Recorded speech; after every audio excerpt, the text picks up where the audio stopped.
Hey, this is Lee. We're looking at how to make a Scaleform pause menu in UDK that includes some objectives. We're going to look at the UDK part first. If you look, I've got two switches here. Starts a nice particle effect, and so does this one. What we're going to do is put a third switch in here, and then we're going to show how to track which switches you've turned on in your pause menu to sort of make an objective for your level. So we're going to start by bringing in a wheel from our content browser. Type in wheel, click all assets and static meshes. We're looking at this vent wheel. Matches that wheel there, and we're going to want to line it up, which is pretty good right now actually. We just want to center it,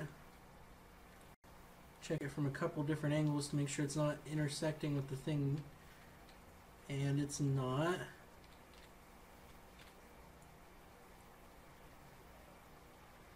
Yeah, I like it right there. Okay, the next thing we need is we need a trigger from actor classes. Search trigger, click on it, drag it over, drop it on top.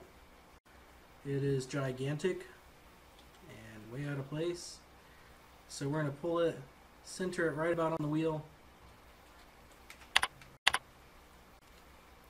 and then make it about the size of the wheel, and we're going to pull it back even a little bit further.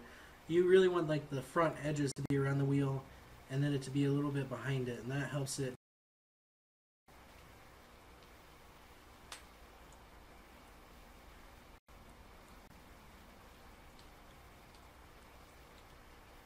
Now it is possible you could just make this whole thing trigger by making the trigger really big, but I want them to have to look at the wheel.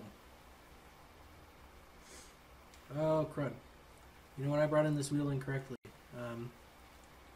You don't want to just drag and drop it in, so let's delete this out. Content browser, wheel, right click, and add interp actor. And our switch makes it kind of difficult. We can get in there still.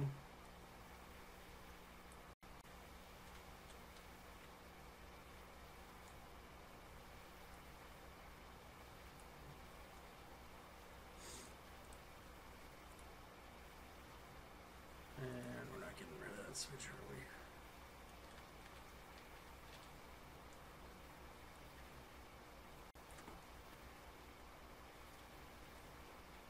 I think that looks pretty good, even though there's a big old switch on top of it. That's okay for now. We're also going to bring in this particle. You could do a spotlight coming out of the light, but I really like this P spit 01 particle. So if we zoom out a little bit, I'll bring it in right here and move it up some. We're going to turn on the real time so we can see what this looks like. And as you can see, it's a little light that has some things shining out of it. So if we take it, rotate it around 180 degrees, looks like the lights are falling out of it. I like that effect for my light here.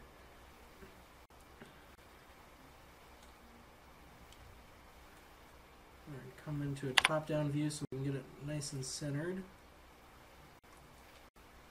Back to a front view. Drag it up. Over a little bit. Side view.